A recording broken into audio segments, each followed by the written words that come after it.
Le gouverneur de la ville-province de Kinshasa, Jantiningo Bilambaka, a lancé un message de sensibilisation à tout Congolais à l'occasion de la célébration de la journée internationale de lutte contre le VIH-Sida.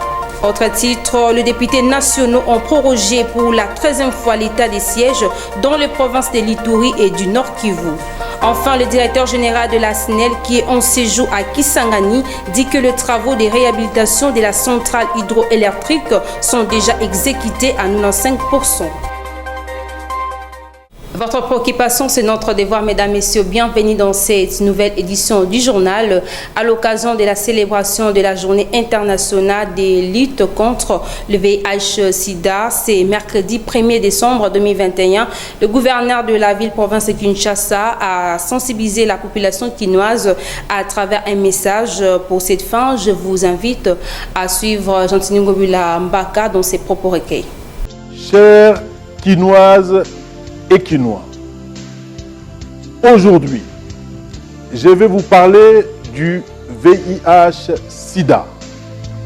Notre ville, province de Kinshasa, a souscrit depuis 2014 à un engagement international dénommé « Les villes s'engagent ». Parce que les grandes villes du monde portent une grande part du fardeau mondial de l'épidémie du VIH. Pour en finir, il faut plus de leadership politique, le partenariat ainsi que l'investissement pour l'atteinte de l'objectif de la cascade 95-95-95, de mettre fin à l'épidémie du VIH d'ici à l'horizon 2030. J'en appelle donc à tout un chacun à un renforcement de la prise de conscience sur le fait que le VIH-Sida reste une réalité. Il faut pour cela se protéger et protéger également la communauté. Quinoises et quinois, la connaissance de votre statut sérologique est nécessaire. Je vous encourage au dépistage du VIH, à la fréquentation des services de prévention, soins, traitements, ainsi que du laboratoire pour suivre la suppression de la charge virale afin de garantir les succès pour l'atteinte de l'objectif de vaincre l'épidémie à VIH d'ici l'horizon 2030. Avec un accent particulier auprès de la population clé, qui sont le moteur de l'épidémie du VIH-Sida. Les professionnels de sexe, les usagers de drogues injectables, les jeunes, les adolescents, les hommes en uniforme. En outre, je vous demande d'éviter la stigmatisation et la discrimination à l'égard des personnes vivant avec le VIH-Sida, car en ce moment, ils ont plus besoin de notre soutien. Bana Kinshasa, VIH ezali nabokeseni nasida. Les centres culturels, le zoo de Kinshasa a servi les cadres ce mercredi 1er décembre 2021 à la célébration de la journée internationale dédiée au sida. Cette journée a permis aux participants à ces assises de réfléchir sur les thèmes de cette année, mettre fin aux inégalités, mettre fin au VIH-Sida. Suivez ces reportages de Gilia Kounodi. Dans le cadre de la commémoration de la journée mondiale du VIH-Sida, la coordination des diasporas de Kinshasa a organisé une activité au centre culturel du jardin zoologique de Kinshasa pour réfléchir ensemble avec les différentes plateformes et ONG sur le thème de cette année qui est mettre fin aux inégalités, mettre fin au VIH-Sida. Cette journée de lutte contre le VIH-Sida interpelle toute personne malade et non malade pour se prévenir car la prévention est plus moins chère que le traitement de la maladie dans un hôpital. Signalons que pour cette année, le programme national multisectoriel de lutte contre le VIH-Sida, PNMLS, a organisé l'activité officielle dans la ville de Matadi au Congo central. Je l'ai signalé au sommaire, l'état des sièges prorogé par le député national dans les provinces de l'Ituri et du Nord Kivu. La 13e fois que cet état de siège est prorogé par l'Assemblée nationale, suivait la ministre de la Justice, Rose Mutombo. Depuis lors, grâce notamment au soutien de toutes les institutions de la République, particulièrement celui de l'Assemblée nationale et aussi l'appui de toute la population, les forces de défense et sécurité se sont lancées avec détermination dans les opérations militaires en vue du rétablissement de la paix recherchée. Ces 15 derniers jours, l'évolution de la situation sur terrain a amené le gouvernement de la République à adopter une nouvelle approche dans la définition des actions à entreprendre sur terrain. Cette option a été levée consécutivement aux séances de travail de son Excellence, M. Félix-Antoine Tshisekedi Tshilombo, président de la République, chef de l'État, a eu avec les caucus des députés nationaux et sénateurs des provinces de l'Ituri et du Nord Kivu. Au moment où je me tiens du haut de cette tribune, envie de donner effet aux recommandations formulées lors de ces séances de travail, mon collègue de la Défense nationale et ancien combattant est à la tête d'une forte délégation composée des officiers supérieurs de nos forces armées, de quelques députés et sénateurs originaires des provinces concernées pour une évaluation sur terrain des animateurs de l'état de siège. D'après les premiers éléments à ma disposition, la situation dans son ensemble est sous contrôle des éléments de nos forces armées dans les provinces concernées, en dépit de quelques attaques, exactions et tueries causées sur nos compatriotes. C'est le cas depuis la nuit de dimanche à lundi 29 novembre 2021 à Mahagi, au centre commercial d'Amé, dans la chefferie de Ducote, en province de l'Ituri, avec un bilan de 9 personnes tuées, plusieurs blessés et des cases incendiées. Cette situation peu reluisante n'est pas à généraliser dans tout l'espace sous état de siège, car dans la province du Nord Kivu, il y a eu plusieurs cas de reddition de près de 300 miliciens du groupe armé ACPS, la conquête de plusieurs localités du territoire de Walikale, Massissi, Rutshuru et des sanctuaires des ADF dans le Grand Nord. De son côté, le président de l'Assemblée nationale, Christophe Mbossoko-Dia, a reçu une délégation de victimes de la province de l'Ituri. Suivez-les dans ses propos recueillis. Nous venons d'être reçus par le président de l'Assemblée nationale et nous avons transmis les messages dont il était question de la part de la base et nous avons eu des réponses très réconfortantes de la part de l'honorable président de l'Assemblée et qui reflète même cette volonté qui est présente pour qu'on arrive quand même à finir avec cette tragédie de l'Est. Nous avons transmis les messages et c'est l'essentiel et l'objet de notre émission à Kinshasa et nous avons eu des réponses telles que nous venons de les répéter, très encourageantes de la part de l'honorable président de l'Assemblée.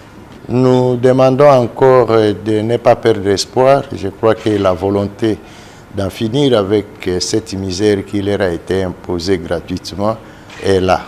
Et nous l'avons senti par le biais du président de l'Assemblée nationale.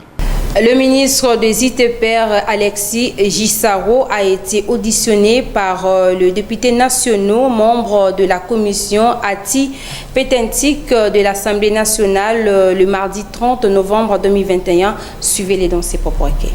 Vous savez que je suis député national de la circonscription de la Funa. Et de mon côté, il y a beaucoup de soucis d'infrastructures routières qui sont dans des états horribles.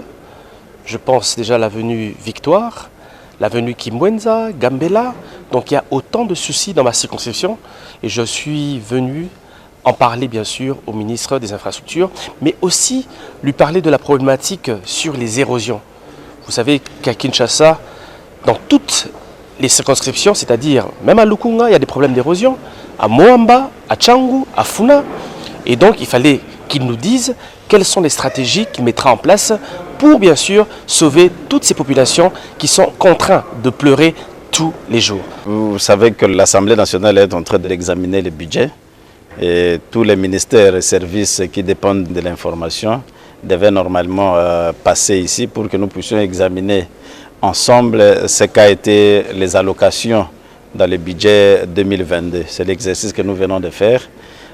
Les députés lui ont posé des questions et il va revenir la semaine prochaine pour voir s'il y a lieu que nous puissions le soutenir parce que les infrastructures, c'est les poumons du développement de notre pays. Et il y a lieu que le gouvernement puisse, ou l'Assemblée nationale puisse avoir un regard particulier dans ce secteur-là. Par exemple, en ce qui concerne les infrastructures, la population a besoin de routes. Et chaque province a un problème de routes. On commence par Kinshasa. Et donc ce que nous attendons de ce ministère, d'une part, qu'il puisse avoir des moyens de sa politique, et d'autre part, de construire des routes pour désenclaver toutes les entités. Il a la bonne volonté et nous attendons qu'il puisse nous répondre d'abord et puis nous allons conclure. Réagissons en ce qui concerne la démarche entreprise par les blocs patriotiques visant la dépolitisation de la CENI. Le député national Eliezer Tamouimwamba désapprouve cette initiative. Ainsi, suivez-les au micro d'Erit Mboudi et Jancy Kamba. D'abord, cette histoire des blocs patriotiques, madame, j'avais dit que c'était une aventure tout simplement de mauvais goût. C'est que M. Laurent Désiré Kabila avait qualifié des conglomérats des aventuriers. Parce que je me demandais sur base de quoi ils pouvaient se réunir. Sur base de quoi mon vieux Martin Fayoulou s'associerait avec Joseph Kabila. Sur base de quoi les églises catholiques qui ont perdu les gens au sein, dont les temples ont été profanés sous Kabila, pouvaient s'associer aux tueurs tout de suite. Sur base de quoi, madame, le procès est pendant en justice. Le procès de Rossi Mukendi Chimanga qui a été tué devant l'église après la manifestation convoquée par l'église, de Thérèse Kapangala, du défenseur des droits de l'homme que vous connaissez et qui a été tué et ici au sein de la police. Mais on va se mettre ensemble pour marcher. C'est une façon de blanchir parce que là où repose Fidel Bazan, là où repose Rossi Mukendi Chimanga, jamais, et là où repose Chebeya, leur procès est encore pendant, il y a des révélations, mais vous montez une aventure de blanchissement des personnes, tout simplement. Là, il faut faire attention. La démarche n'était pas ça. La démarche, c'était d'endormir le peuple par rapport à hold-up et à Congo hold-up, les détournements des fonds, tout simplement. Donc, excusez-moi, je savais que ça ne pouvait pas perdurer parce qu'ils ne sont ni pas sur le plan idéologique, ni sur le plan patriotique en réalité, parce que le patriotisme se définit comme sens d'attachement à sa patrie. Ce sont les gens qui ont saigné à blanc la République. Donc ça ne pouvait pas marcher. Et je savais que l'abbé Chaud l'Église catholique pouvait faire marche arrière au vu de tout ça. Je vous informe, madame, avant votre entrée dans ces bureaux, que j'ai reçu les mouvements citoyens qui étaient avec eux. Et ça ne marchera pas. Nous allons voir ce qui va devenir les fameux blocs patriotiques sans les églises, ni les CC, ni l'Église catholique. Toujours dans l'actualité, la gratuité de l'enseignement des bases a été au centre d'un soutien de femmes ce mercredi 1er décembre 2021 à Kinshasa devant les installations du Palais du Peuple, témoin de l'événement Ritsimboudi. L'association de Maman Fati Béton était devant le bâtiment du Palais du Peuple ce mercredi 1er décembre 2021 pour soutenir le ministre de l'enseignement primaire, secondaire et technique, Tony Mwaba Kazadi, en ce qui concerne la gratuité de l'enseignement des bases conformément à l'article 43 de la Constitution. Cette dernière s'est dit contente de la manière dont le ministre de l'EPST gère les dossiers de la gratuité de l'enseignement des bases. Il y a EPST, Maître Tony Mwaba, pour être gratuité de l'enseignement et sali non négociable. Baparabasana mbongote ya kozwa enseignant en charge. Donc, tu es pour soutenir la gratuité de l'enseignement et koki kokufa. A noter que le ministre de l'EPST, Tony Mwaba Kazadi, est interpellé à l'Assemblée nationale ce mercredi 1er décembre 2021 à la suite d'une question orale avec débat au sujet de l'amélioration des conditions sociales des enseignants. Tout à fait autre chose, Gabriel Mokia a été déguerpi de sa résidence située sur l'avenue Colonel Lukusa dans la commune de la Gombe. Suivez les réactions des quelques membres de la famille bénéficiaire de cette maison au micro de Ginette Pézon. Ce n'était pas sa parcelle. Sa parcelle, c'est 64 justice. D'après l'ordonnance de 1995, l'ordonnance 687 par 2.50 par 1995, du 4 novembre 1995, cette ordonnance-là. Ça étalait les 10 villas que l'État congolais avait mis en vente aux enchères. Et la parcelle 64 justice était là. Mais lorsque il a eu son arrêt ici à côté, Cour de cassation, le 30 mai 2018, il est allé au greffe d'exécution, il s'est arrangé, on a inséré la parcelle 35-36. Et c'est comme ça que, subitement, la commune est venue nous annoncer que non, il y a une sommation ici. Mais quand on est allé à la commune, demander, mais ça c'est la sommation, où est le jugement? On a cherché le jugement pendant 4 mois, on n'avait pas vu le jugement. Nous n'avons jamais été avec lui dans un quelconque procès pour cette maison. Dans notre samba n'a été. La 35-36 est tombée comme un cheveu dans la soupe, dans la sommation.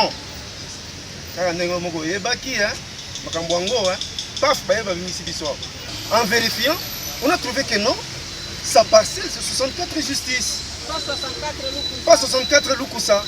Et quelques temps après, on nous apprendra que 64 justice. Il était même installé là-bas, il avait même vendu. Ah, mais comment il est devenu ça? Papa, tout ça, Boye. Je vous réserve les détails. Papa oyo aya soki vraiment ndako eza yebino boza aya na ba document biso bozo pesa ba document eza lupango wa grand frère nanga ti lelo azaka na koma mais na yebi ke lelo ndenga zu lupango na ye nzambe ba se kusaye bisika azali na koma amona ke lupango na ye ezwami po mutu soka sombi eloko na ye eloko mutu papa jina ba yiba te soko yibi yango suka mutu wana ko repite parce que ça l'état sali musala na ye vraiment toye pona tozwa oyo ya biso lupango eza ya mesemoki ya te eza ya ye te la parcelle ne appartient pas eza ya mutu abotola état de droit yango président Félix bravo siko état de droit faut tosalela yango tokomi na moment état de droit donc makambe komi ya marche. Plusieurs dizaines de commerçants ont perdu leurs capitaux dans l'incendie d'un bâtiment qui abritait un dépôt et quelques magasins à Kisangani dans la province de la Chopo. Suivez David Saloumou dans ses reportages. Le drame a commencé la nuit du lundi 29 et s'achevait pendant la journée de ce mardi 30 novembre sous un regard désolant et impuissant de nombreux spectateurs dont le maire de la ville de Kisangani, Jean-Louis Alasso. Nous demandons à la population d'être toujours prudent, parce qu'on ne sait jamais. Au cours de ces mêmes mois, je pense que c'est le deuxième incendie qui se déclare dans la ville.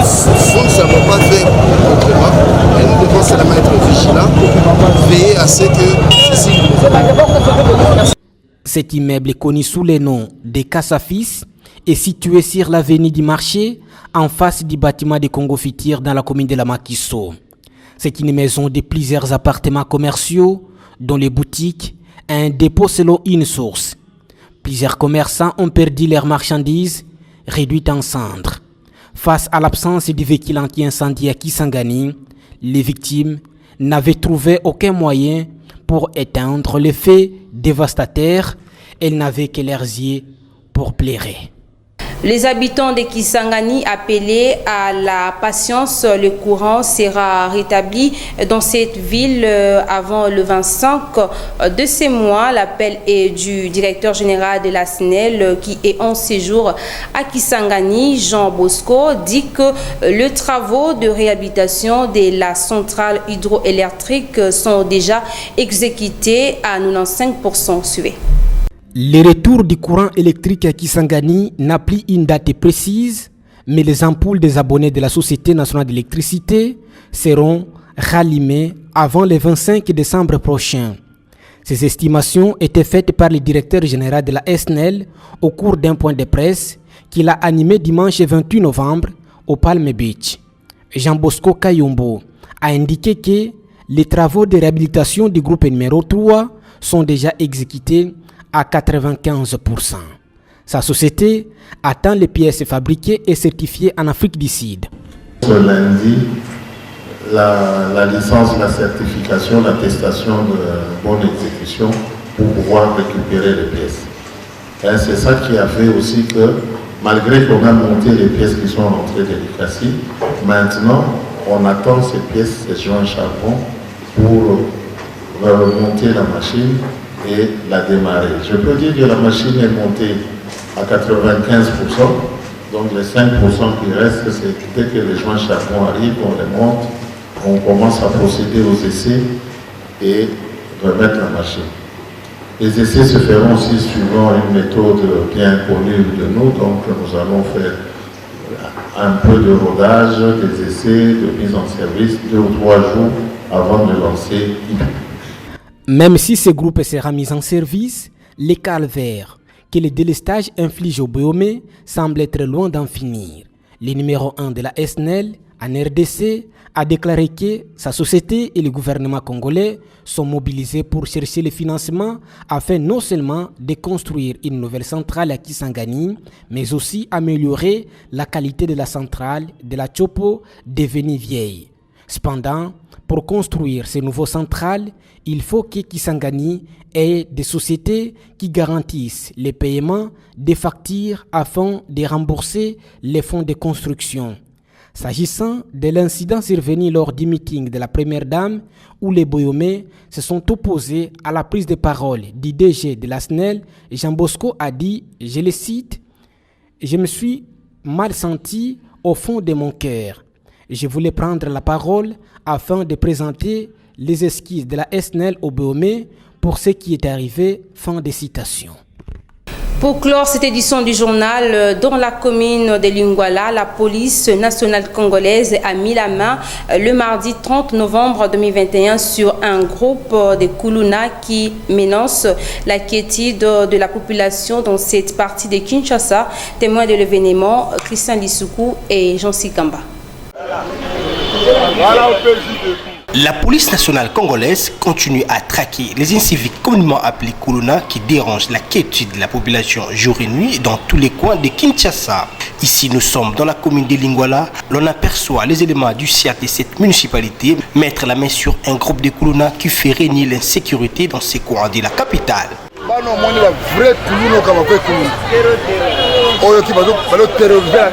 Direction abengi babengi a désamourir to banina wa tela ti basam tina mo ka kunasa bano bano nyoko la population ko sakana to oh mo va mener de tout le Shadrach na o Rafredo na Ismaël bano ma bebe tout de se prendre bango to traquer bango tina suka to le mabano amikio to bazaba na mo ya mike de faut to ko bango tina niveau bango baliten oh c'est pas bon donc baninga la bango ba se discipliner ba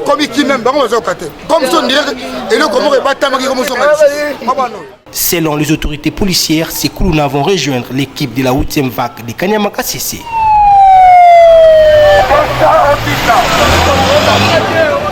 Nous sommes arrivés à la fin de cette édition du journal. À présent, je vous rappelle les principaux titres. Le gouverneur de la ville-province de Kinshasa, Jean-Siningo Bilambaka, a lancé un message de sensibilisation à tout Congolais à l'occasion de la célébration de la journée internationale de lutte contre le VIH-Sida. Autre titre, les députés nationaux ont prorogé pour la 13e fois l'état des sièges dans les provinces de l'Ituri et du Nord Kivu. Enfin, le directeur général de la SNEL, qui est en séjour à Kisangani, dit que les travaux de réhabilitation de la centrale hydroélectrique sont déjà exécutés à 95%. Voilà, c'est la fin de cette édition du journal. Merci à vous de nous avoir suivis et aussi un grand merci à toute l'équipe rédactionnelle pour le soutien de cette édition. Au revoir.